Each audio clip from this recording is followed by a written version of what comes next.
And now for our final segment, we'll be discussing the Fair Trade Philadelphia movement, and specifically the Fashion Revolution Initiative. Joining us in the studio, we have Iris and Gurpreet.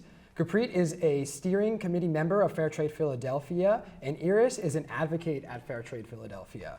Thank you so much for joining us in the studio here today. Just for everyone at home, could you tell them what makes a product fair trade? Because they may be familiar with fair trade coffee or food products, but can you go a little bit into that process? Like, what does the supply chain for a fair trade product look like? Sure, so I could start. So typically when we're saying that a product is fair trade, we're referring to a global movement. And this is a global movement that values the health of the environment as well as the dignity and equality of all of those involved. So this can include sustainability, fair wages, safe working conditions, no child labor, and transparency in the supply chain. So Fair Trade Philadelphia as an organization, we aim to create more fair, equitable, and honest economy here in the Philadelphia area. And we do that by educating Philadelphians, institutions, as well as consumers. And we'll talk a little bit more about what we're doing specifically in the fashion area. Yeah, we like to call ourselves Philadelphians. But you asked about the supply chain and the fashion supply chain. Well, the fashion supply chain in general is complex. When you think about materials, you think about who's making those clothes, so textiles, buttons, zippers, everything that goes onto a single piece of garment that you wear. When it comes to fair trade supply chains, the difference is, number one, fair trade organizations are, I don't want to say they're smaller, but they're definitely making fewer products than bigger brands that are mass producing a lot more. So automatically the supply chain is slightly less complex.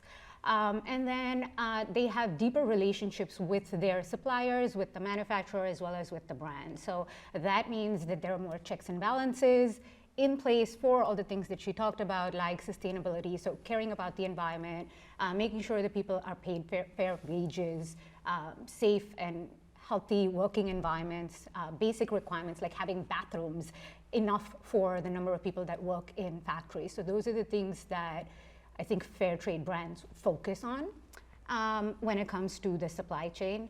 And then, of course, then they get distributed across, and then the distribution is also slightly smaller compared to some of the bigger brands that mass produce and then sell to a bigger audience.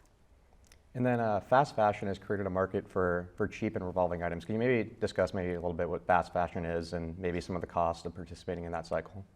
Well, I used a few keywords here like mass production and mass consumption.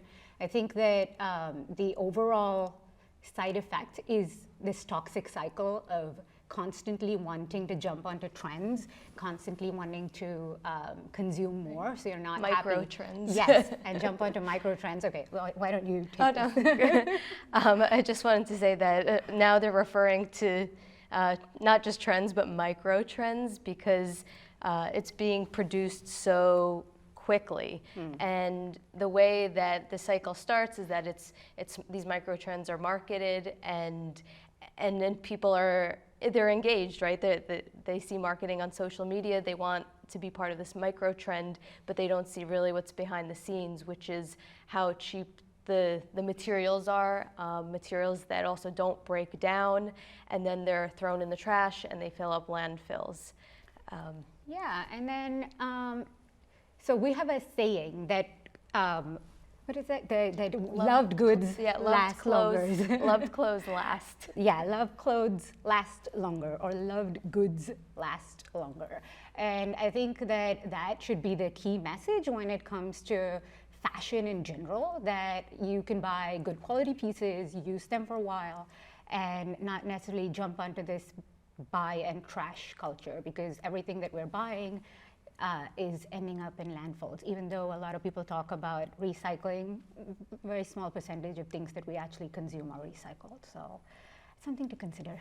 Right, and then of course there's the human factor as well. So the clothes is cheap, the labor is cheap, and then the price of the clothing is cheap, and that's what starts the cycle, right? So if somebody gets a hole or a stain in their clothing, they just dispose of it. It's a very disposable culture because they know that they can buy something for $5, $10, $20. But they don't see that the people that are making that clothing are also being paid very low wages, and they're working in unsafe working conditions, and to include child labor, which is horrible and it's not advertised.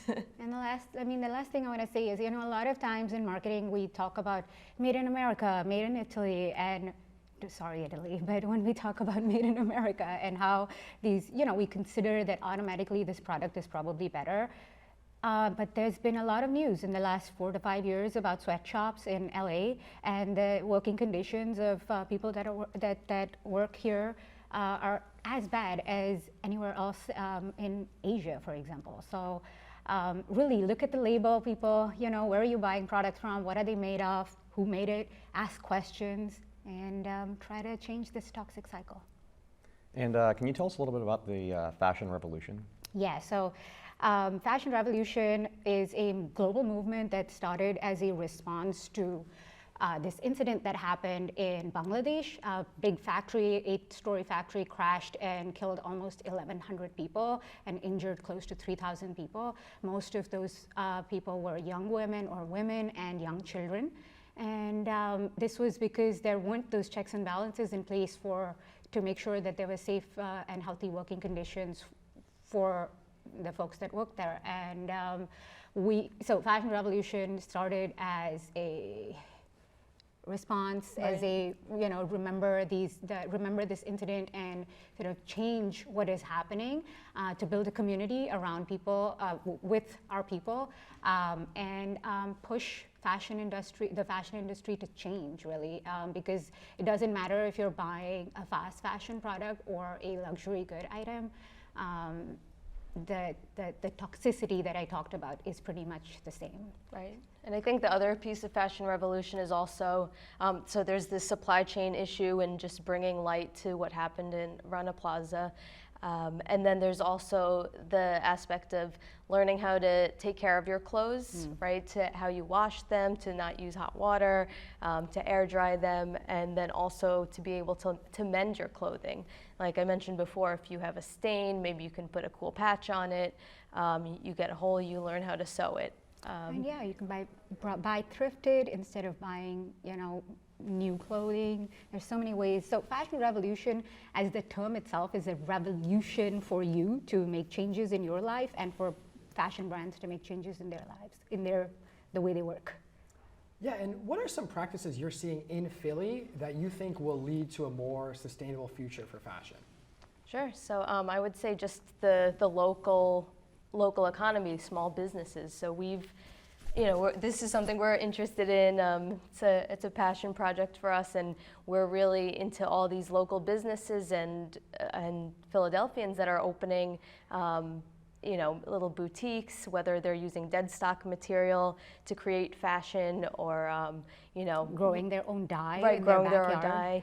dye. So local businesses, I think, is one way. Yeah, I mean, the biggest change I think we're seeing is just people being more aware. There's a lot of education, information out there. People are paying more attention. There are, you see now when you go to Whole Foods, you see so many more products that are Fair Trade certified or B Corp certified or made by small businesses. So it doesn't always have to be a certified product, but even just shopping local, shopping small, are some of the changes that we're seeing, and that's why we're doing the event, the Fashion Revolution, as a part of the Fashion Revolution month, which is April. We are doing an event at Drexel, where we're bringing together a panel of local businesses. This year, the Fashion Revolution motto is "You Are Fashion Revolution." So we sort of put a spin on it and said, how can we, think about what Philadelphia is doing in this space? So we brought together 3 local brands, all women-owned, and we're going to be talking to them and bringing some of the Drexel students to participate and talk about how they are making an impact in the lives of the folks that they're working with, who work for them or with them, as well as how they're reducing their impact on the environment and how they're impacting their consumers. And quickly, right before we wrap up, I was wondering where can people find you and find out more to get involved in the Fair Trade Initiative? Yeah, so our website, fairtradephiladelphia.org, and then we have a monthly newsletter that people can subscribe to. We do 2 events every month that, the last couple of years everything was online, but now we're doing things also in person. So please join our events. And the Fashion Revolution event is on April 20th. So we'll be,